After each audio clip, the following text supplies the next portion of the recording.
Hello, everyone, and Happy New Year. Welcome to the second year of Hear Our Story. We're delighted you're back. Every year around this time, each Raoaa American club around the country holds elections, chooses new officers, and begins installing all board and officer positions. As we begin our 72nd year here at the Raoaa American Club of Jacksonville, we are reminded that this weekend's installation of officers is a time-honored and steadfast tradition. Each leader is tasked with ensuring that the club stays active, productive, and enriched. As a former president, trust me when I tell you it is no easy task. However, Alex has just wrapped up an incredible year as president and is about to pass the torch to a new leader. The continuity of our community continues. Alex, congratulations on a job well done. You and your team should be extremely proud. Would you like to make today's introductions? Thank you, Janice. I would be happy to. Today, we have two guests who are about to take the lead and carry on the tradition and continuity that Janice was speaking of. First, Jonathan Essa. Born and raised in the area, Jonathan grew up in a richly cultured family and has quite the resume. A highly skilled, sought-after, and established architect, he joined our Capitol building team and helped create the ballroom we have today. Jonathan serves on multiple boards and civic groups in the community and is looking forward to the year ahead. This Saturday, he will be installed as the next president of the Raoaa American Club of Jacksonville. Personally, as my vice president, I will always be grateful for his service, guidance, and dedication. His quiet and calm demeanor are exactly what we've needed through some crazy storms. Next, we are delighted to welcome Jonathan's wife, Raoaa. And just so you know, this is our first husband and wife interview, so we are very excited. Raoaa has spent many years in the area, also comes from a richly cultured family, and also has an impressive resume. A graduate of UNF, Raoaa is a civil engineer who works for the Army Corps of Engineers. Both are dedicated to their culture, their church, and their family. But the star of the show is their 5-year-old daughter, Selena. We are honored to have Jonathan and Raoaa Essa as our guests today, as we welcome them to this episode of Hear Our Story.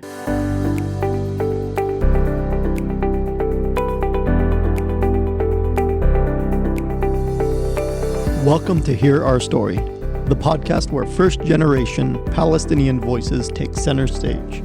I'm Alex Elias. And I'm Janice Farhat. Together, we're sitting down with family, friends, aunts, uncles, and yes, all your cousins too, so we can share the rich, complex stories of growing up between two worlds, the land that gave us life and the one that lives forever in our hearts. They are not just our stories. They're stories that will feel familiar, maybe even like your own. So grab some coffee, get comfortable, and let's dive into these conversations that are as enlightening as they are entertaining. Jonathan and Raoaa, welcome. We're so glad to have you both. Congratulations again on the upcoming installation. In keeping with tradition, we're going to ask each of you to name your parents and grandparents, your hamula, and the story of how everyone came to the States. Yeah, thank you both for setting this up. It's great to get the opportunity to share a little bit more about us in this type of setting. Well, my parents are Omar Essa, my father, and my mother, Jenny Ganem Essa. My hamula, from what I've gathered, is Dad Shukra on my dad's side, the Essa side, and Dad Jagab on my mom's side, the Ganem side. My father was born in Ramallah in 1952 and immigrated to the United States at the age of 5 to the Jacksonville area. My mother was born in the suburbs of Detroit, Michigan, and grew up in Northville, Michigan. Parents actually met each other at a Ramallah convention in the 70s and dated long distance for 5 years before getting married in 1979, and now here I am. So my grandparents on both my mom and dad's side were all born and raised in Ramallah, and all of them immigrated to the United States in the 50s. My father's parents are now sadly deceased, are Essa Mike Essa, my grandfather, and Karima Essa, my grandmother. They had 7 children, including my father, all who grew up right here in Jacksonville. And for the most part, my mother's parents are Sammy and Evelyn Ganem, both which now sadly deceased as well. They had 4 children, all of who were born and raised in the Detroit suburbs. Thank you, Jonathan. We're glad to have you. Congratulations again. And as we should title you, Mr. President-elect. Thank you. Raoaa, welcome. Thank you. Thank you for having us over here. And this is really nice. And I'm happy to tell our story. Of course. So I can't tell you what Hamula I belong to. Neither my parents or my grandparents are from Ramallah, and we don't have any documented family tree that we belong to. As far as I know, I don't have any information past my grandparents. Interesting.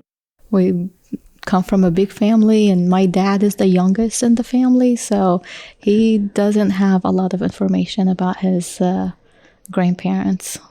So my father is Ramis Farah, and my mother is Lina Jalouk Farah.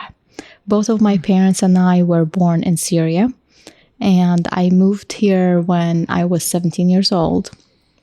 My parental grandparents are Faris Farah and Najiba Murda'a. Both have passed away many years ago. Both were from Hamas. My father, just like John's father, comes from a family of 7 children. He was the youngest, like I mentioned earlier. And out of all of the siblings, I have only one aunt that still lives in Syria today. On my mother's side, her parents are Ramzi Jalouk and Jamila Qudsi Jalouk. Both have passed away too in Jacksonville. My grandfather, Ramzi, is Syrian. My grandmother was half Palestinian and half Greek. So she lived in Jerusalem until she was about 17 years old. In 1948, she moved with her family to Damascus. Then she met my grandfather, got married, and moved to Homs. They had 3 children, which my mom was the oldest. Now, how they all ended up in the United States is another long story, but it started with my Uncle Samer. He got married in 1984 and moved to the States. And then he applied for all of us to immigrate here, and slowly started with my grandparents, my uncle, and then my mom and the rest of us. That's amazing. Thank you for sharing that. Now, did you struggle with identity and roles while growing up in the States, but being raised by Arab parents? Raoaa first. Well, since I moved here when I was 17, I would say that was a very big transition, and there was struggle. It wasn't easy. As a teenager, I had full life overseas. I had many friends, and I was deeply involved in different activities at the school, at the church. I mean, I've just lived my life, and then you leave everything behind and move to completely different place, different language, different culture. So leaving everything and moving was incredibly difficult for me. Yeah. I faced many challenges, adjusting to a completely new culture, having no friends my age, and struggling to connect even with the family we had here. Since no one was close to my age and we had very little in common, it was difficult. And then on top of that, there was language barriers and cultural differences that made the adjustment really hard. Even though we came from overseas, we arrived during different times than a lot of the immigrants that been here for many years.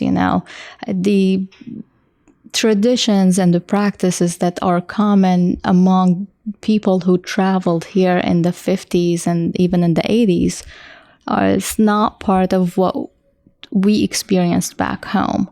So that caused another challenge.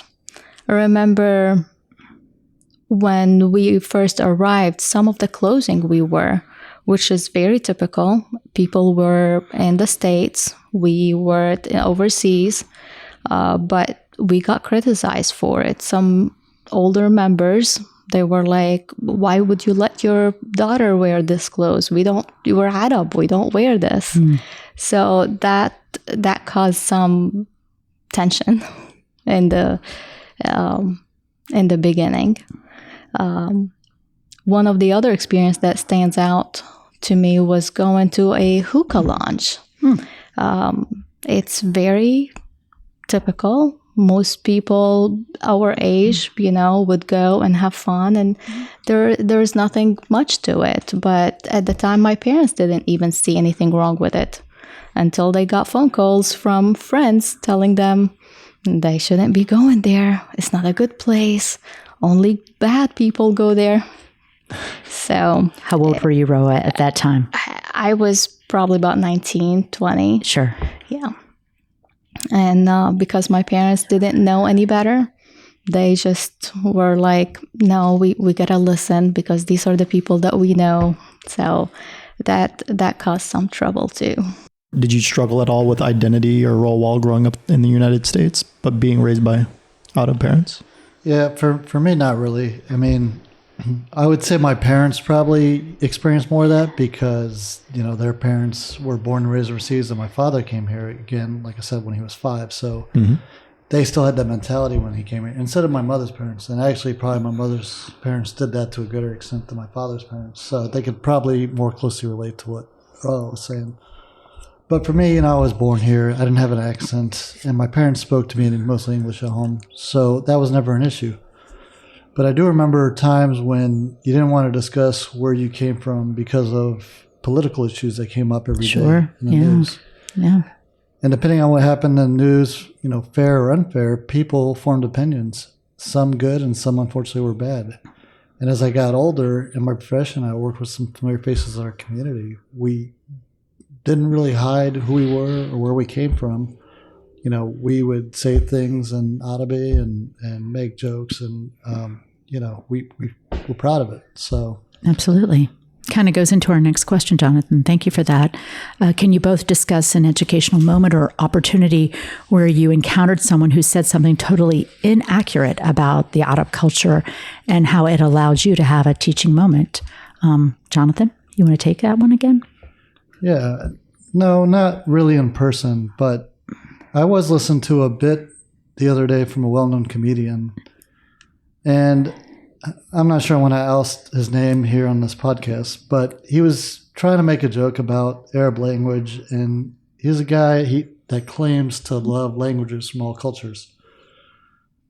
And I know it's for laughs, and he was making a joke about it, but when he sounded it out, he said some things that I don't think painted us in the best light. And everything he said was basically completely unfactual. And I know he was making a joke, but, sometimes when I see stuff like that, I would love for him and the rest of the world just to see how much passion and love we have for our family and friends and our professions and how well educated, how well spoken we are. I agree. Well said. Well said. Very much so.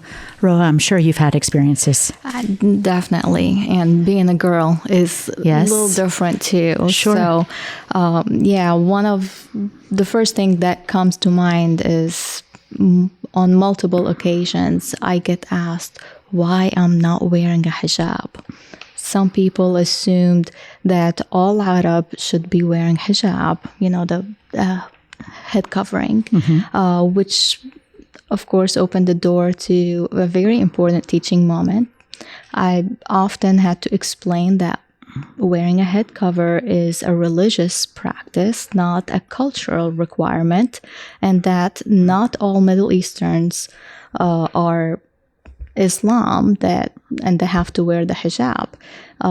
We, just like any other region in the world, home to many different religions, and also, within Islam, not all people wear the hijab too. So that's correct. You can't just assume just because somebody is from a certain place that means they have to do certain things or practice certain items. For some people, it was difficult to understand that Middle Eastern person can be Christian, even though Jesus Christ is from the region, but those conversations were challenging at times, but they allowed me to help clarify some misconceptions and broaden their understanding. I don't encounter these questions as often anymore. not sure if it's due to increased awareness about the Middle East or just simply changing times, or my accent is not as strong anymore. Could be both, but Could yes. be. But I still get asked from time to time, where are you from? And I think you're right. And I think on our last podcast, Beverly Michael had spoken a lot about very much what you're talking about, that people assume that, a culture is a religious faith. And she kind of answered the same thing, that she wore a crucifix. Someone thought she was Muslim, and she had explained that Arab are of different faiths, different cultures, etc. That it was a teaching moment for her too. So I think it's an ongoing question that we all answer. So it sounds like you answer it beautifully and continue to do so. So thank you. Thank you. Now, we touched briefly on your education, which is such a theme in our culture. You both have established careers. Could you each talk about what brought you to your respective fields? Raoaa? So my interest in engineering really started when I was very young. Probably was in middle school, even younger. Used to spend a lot of time with our neighbor, and her brother was studying civil engineering. So sometimes I would sit nearby and watch him doing his homework and doing projects. And I remember looking at it, and I was just like falling in love with it. I was like, I like what this guy is doing. I've always liked math and solving problems, and seeing how he was applying all that was really fascinating. One day, as I was watching him, I felt like, okay, this is what I'm going to do. I, of course, told my mom that's what I want to do. And first thing was like, no. Of course, my mom wanted me to be a pharmacist. That's what, Which is not a bad role either. no, but that's was like, oh, it's a clean job. You go, you do your job, and you go home. She's like, you don't want to be an engineer. She worked in a petroleum company overseas, so she had many of her friends as engineers, and most of the time did not even do engineering tasks over there. So she had an association with the role. Yes. Gotcha. So she was worried that I'm going to study so hard and then I'm not going to get to practice what I'm studying. Gotcha. She did not see there are many opportunities for me over there. So, I was too young, but that was a dream. Then we moved to the States and things changed. I started asking about it again. A family friend, Nick Elias, he was a civil engineer, a geotechnical engineer to be specific. We sat down and were talking, and I was telling him my interest in engineering, and he encouraged me, and he showed me and told me what they do and what would be life as an engineer be. But in the beginning, I was still a little confused. For like my first 3 years in college, I just kept going back and forth. Is this really what I want to do? Am I going to be able to do this? Going to college was hard in the beginning, especially because I was very new here. But I stuck with it because it's what I really want. And I did study engineering, and I was fortunate to work with Nick for about 10 years. I gained invaluable experience from him. We still, talk to each other every once in a while. But in 2016, I joined the United States Army of Corps of Engineers. Looking back, it feels like a full circle, turned childhood curiosity into a career that I really love. Today, people ask me sometimes, if you were not an engineer, what would you be? And honestly, I don't know. I've always wanted to be an engineer, so I don't have an answer for that. Being an engineer is not just what I do for a living. It's the way I live my life. It shaped me, it shaped my personality, and what I do every day. Well said. How about you, Jonathan? What brought you to architecture? I actually have a picture of me in my aunt's house. in her home office in Michigan at a drafting board as a child. I'm probably 7 or 8 in the picture. My aunt, my mom's sister, she is an architect, so it started there. She used to take me to meetings with her when I'd visit, and so I was exposed to it at a very young age. From then, I learned I had a strong passion for design. Anything in design I'm very passionate about. You know, buildings, cars, shoes, clothes, watches, industrial instruments, medical instruments, you name it. Ultimately, I got a spot in architect school and I worked my way through undergrad and graduate school, and then did a 5-year internship, took 7 board exams, and here I am. Ironically, I'm married to an engineer, and my brother-in-law is also an architect, so it runs in the family. I think she's outnumbered. For sure. I can take all 3 of you. I can only imagine the conversations at dinner time. Okay. Yeah. Just to let the audience know, the bantering prior to this interview beginning was quite fun. Oh, yeah. Between the 2 of them. And we'll just leave it at that. Yeah, Janice put us to work. What advice would you give to young students, both of you, going out into the career force right now? Jonathan, I'm going to give it to you first. I always tell folks I think it's important to know what they're doing before they get out of school. So hopefully that you're looking into a profession that suits not really your skill set, but it's suiting your talents so much, but you know, it suits a desire and a passion for whatever it is. If you can do that, you will do well at anything. Nobody in their right mind would ever go through something like that if they weren't passionate about it.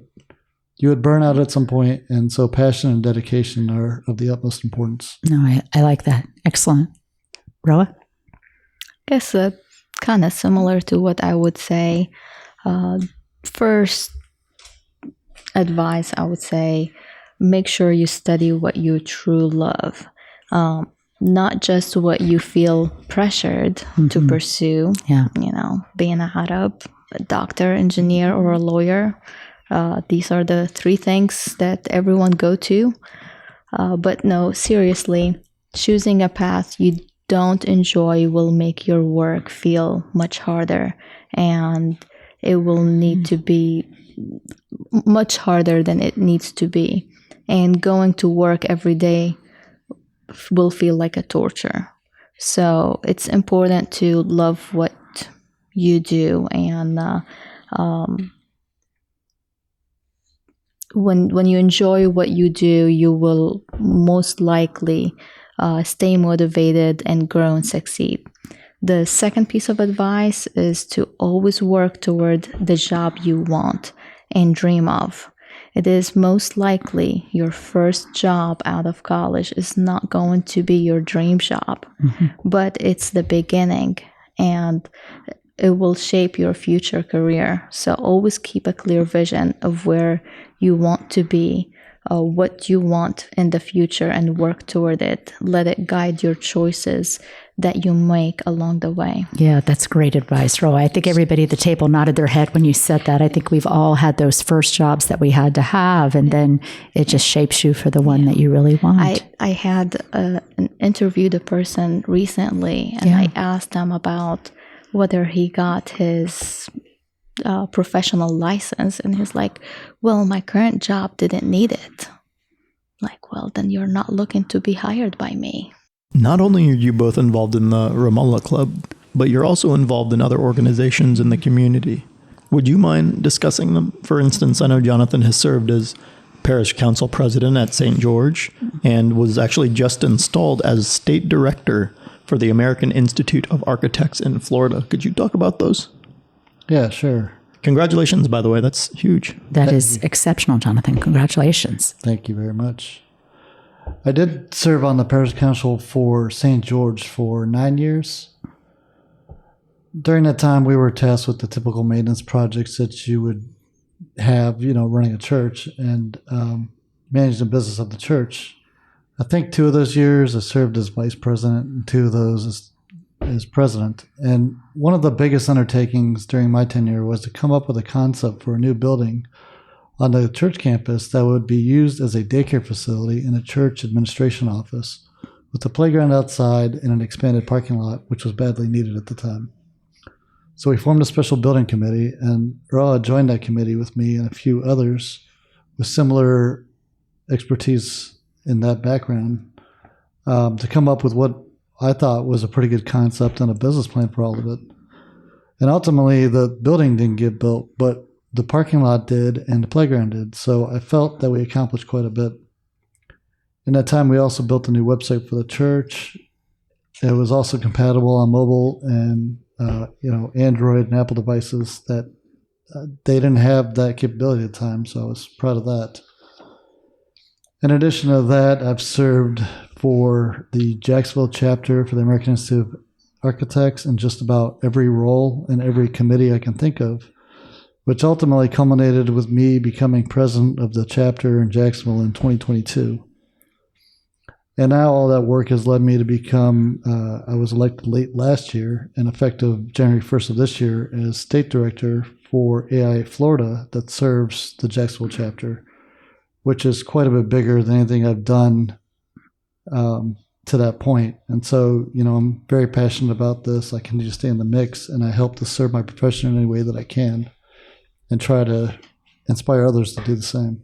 Well, like Jonathan said, I've served on the St. George Parish Council for 6 years and had different roles within the council and helped where I could. Also was involved with engineering organizations in college and throughout my career, multiple engineering organization, still part of, but not an officer anymore. However, I kind of scaled down the last few years after I had Selena. Now between my job and being a mom and a wife and providing support for Jonathan so he can be on multiple boards. I need a lot of support. Yes. Oh, yeah. Raoaa, that is another full-time job for you. Exactly. So in the future, I'll probably get more involved, but right now, my main job is to be the support. Good. That's amazing. That is amazing. To you both, but now to Jonathan, I do not want to take away from your installation this weekend, but can you give us a sneak peek of what to expect as far as events for the coming year? Yeah, there's lots of stuff happening. We have ideas for events, as we always do at this time of year, and we've mapped it all out. But what I really want is feedback from the membership. And so for that reason, we've sent out a member survey that should be in your email boxes as we speak to gauge interest for certain events that everyone wants. We intend to do our very best to accommodate where we can, and I think Alex did a good job last year of listening to the membership and pivoting as needed. But at the same time, I'm responsible for making sure this club sustains, and that means we have to be fiscally responsible and also responsive. And myself, as well as the entire board, will do our very best to balance both. Very well good. said. Well said. Yes, absolutely. So, if everyone is listening to this podcast, make sure to definitely respond to the member survey. That's extremely important. It's very helpful. That's how we planned last year. It's how Jonathan is planning this year as well. Absolutely. Raoaa? For me, I'm right now helping with the installation dinner. And that's a very undertaking. That is a huge undertaking. So the one thing I will be doing for the next year is supporting and helping wherever is needed, and whatever event is happening, I'll be there helping. That's amazing. That's amazing. On a personal note, how long have you been married? So we've been married for 14 and a half years, to be exact. And I see why you asking me first, because Jonathan would most likely get the math wrong. No, I already did the math. It will be 15 years this year. Well, you're the engineer. He's the architect. So you're the math person. That's why I use a calculator. Yeah. The other day he said to somebody, we've been married for 10 years. And I stopped and then I looked at him like, how long? Oh, Jonathan. I was just seeing if you were paying attention. Smart. Here we go. Good job. Smart man. I want to remind the guests about the banter prior to the interview, but go ahead, Raoaa. I think the first time I saw Jonathan, it was maybe 2003. We were both in college and I was working at Publix. he came home for the holidays and came to Publix and went through my line. First time he got his groceries and left. A few minutes later, he comes back into the line, and I'm like looking around. I'm like, did you forget anything? He didn't say anything. He just kind of looked at me, and then I'm like, I just can wanted I to help plant you? that image in her mind. He grabbed some gum and took off. Then the next time I saw him was years later in the 70s party at the club. But you remembered. I remembered. You remembered. But he looked at me, didn't say a word. It was like, okay. Then, maybe a couple weeks later, I get a Facebook friend request. And a couple months later, we went out for coffee. Coffee ended up in a 9-hour date. Wow. Yeah. Yeah. Impressive. Yep. And 9 long hours. and then we're married, and we have the sweetest little girl, and here we are. I mean, we dated first. We didn't get married right away after the date. Yeah, I was going to say, yes. And the 70s party, do you remember what year that was? It probably had to be around 09. 2010. 2009. Yeah. Roa, you remember. said it is correct because 2009 was the year I was president, and that's the year I hosted the 70s party. So Yep. Y'all should be thanking Janice for having this on the I think I agenda. actually have that picture, and you're in the picture. Yeah, Oh, am I really? I do. I have a picture. I got to find it. That is awesome. Yep. What a that's small it. world. When you said 70s party, I'm like, I think that was during my presidency. That's amazing. That explains it. Yeah. There you go. Full circle. Wow. It was, yeah. That's a great story. Thanks to you, Janice. There you go. So I think when I said, do you want to go out for coffee, she probably thought it was a business meeting. And she still, harasses me about that. You did? You thought it was a business meeting? But, I think I guess it all worked out because we've been married now for almost 15 years and we have a beautiful little girl. So I've got my 2 best friends, and I'm really so blessed to have both of them. You are. Congratulations to you both. That is a great story. I love that. Still in business. Amen. Yep. Still in And business. thanks to the Raoaa Club. There you go. I love it. I love it. It's true. I did not tell her to say that. But we love the plug. We do. yeah. It's a great little thing. Alex told her to say it. Yes, exactly.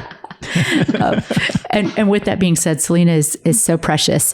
Do you find yourselves raising Selena in the same traditions that you were both raised in? Now, of course, at the very beginning, you both talked, Jonathan, obviously you were raised here in the States.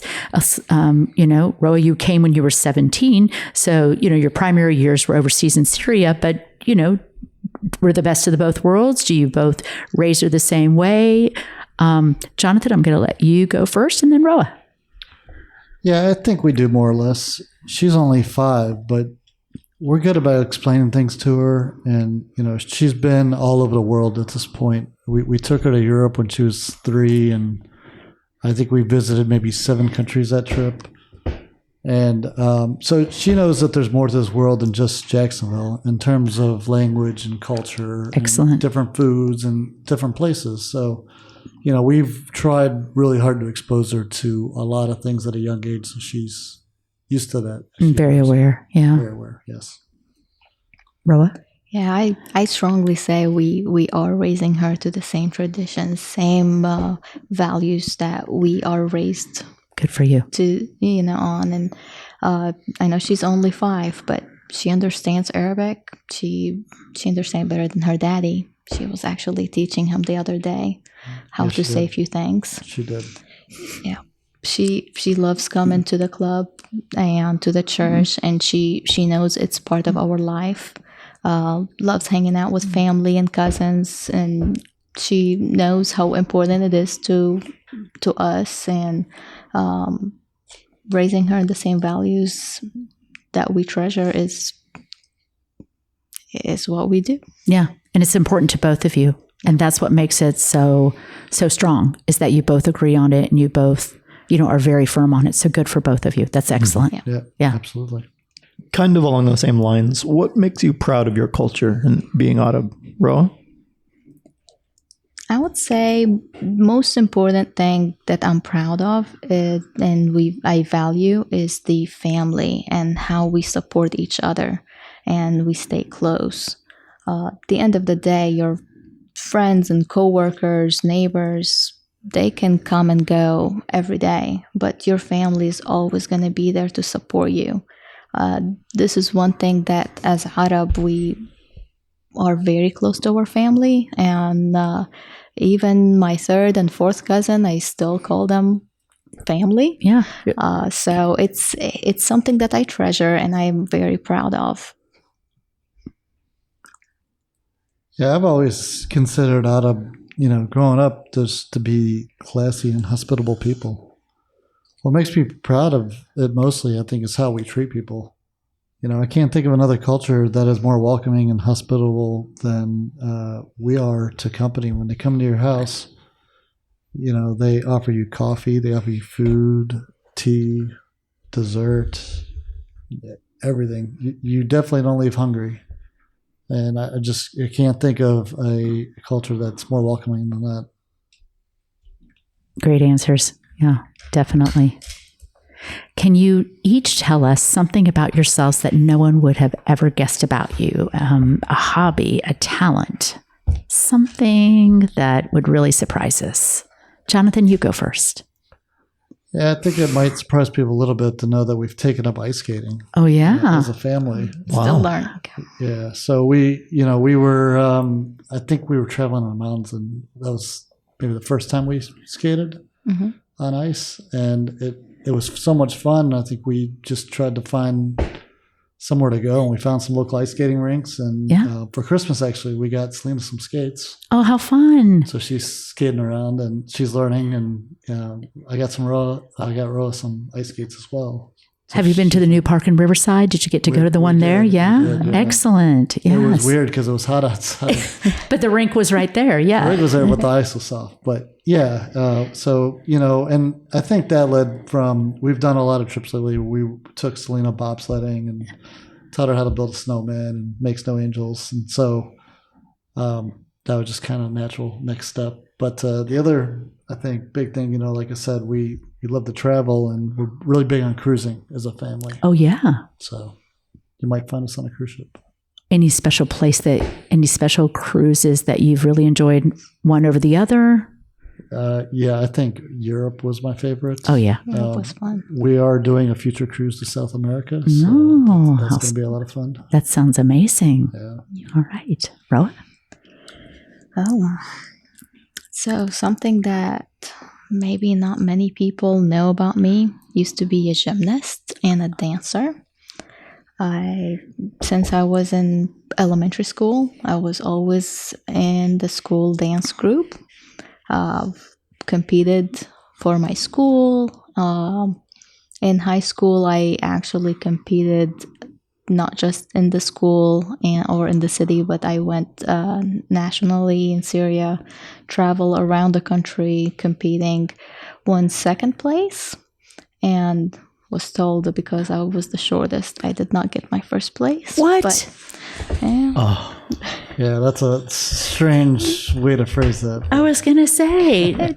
Yeah, well, because I was wearing heels during the dance, and everyone else was wearing the dance shoes, so kind of, I guess, affected the results. Gotcha. Any specific dance? Any type? Well, it is. It's called Samah, which is a specific, very old kind of Spanish dance that was in the old days. And it's always in a dance group, so you're not dancing by yourself. Yeah, we dance to slower music, so it's more. I don't know how to explain it, but it's a special dance. Thank you for sharing that. Selena is she's now a gymnast, and she's a dancer, and she's doing recitals and all that kind of stuff. Kind of taken after you, Raoaa. She loves to dance. She definitely does. She got that from you. Well, Most likely. I would say. Jonathan, did she get it from you too? Exactly. Are you a dancer? Raoaa is a very good dancer, and I'm being serious. She can really dance. So I can a little bit, but she takes the lead. She outdoes me. Okay. That's awesome. As we wrap up, we want to thank you both for being on and congratulate you in anticipation for the upcoming year and ask you for any final words. Raoaa first, then Jonathan. I really want to thank you both for having us here and hearing our story. I've heard some of the other podcasts and I thought it was amazing. I've learned so much about other people, and I was just surprised by some of the stories. So I really hope people like our story too, and it tell a message. I think they're going to love your story, Raoaa. Thank you. Well, I'm excited for this podcast to come out, and I hope everybody likes it. But also, I'm excited for the upcoming year as president. I hope the community is excited as well, and I really want people to read through and carefully consider the questions of the member survey that we've sent out. We have a lot of events planned on the calendar, but it's also important to hear the voices of our community, and I'm hoping that we're able to accommodate where possible. So I really want everyone to give it some thought and respond accordingly. And I would also like to see the membership grow. If people are members now, I want you to know that renewing your membership will be well worth it. You know, it's an investment. And yes, I said investment because that's what it is. And if you're a past member, I urge you to consider renewing again. I promise you won't be disappointed. And if you're not a member, please consider joining. I can't say enough about the benefits of club membership, and I think it makes a positive impact on your life. And not only when you're in the club, but outside the club. And so I really can't say enough good things about it. But I've been coming to this club since I was a child. My mother put me in, plays and things that the club put on. So I remember when the stage was on the back of the club. Yes. And, even though I wasn't in it every month or every day, I still remember those things as a child. And you'll hear me say this at the year, but the whole reason I got involved with this was because I wanted my wife and daughter to become more part of this club and really have the experience that I remember growing up with. So I really hope this makes an impact on them like it did on me. Yeah. Well said, Jonathan. Thank you. Very well said. And thank you both. Thank you. Thank you. Thank you for listening to Hear Our Story, a podcast dedicated to first-generation Palestinian Americans. Special thanks to the Raoaa American Club of Jacksonville and to the production team of Joy Bete Freja, Alex Elias, Janice Farhat, and Chris Varmond. Hear Our Story can be found on all podcast platforms. We look forward to bringing you our next story.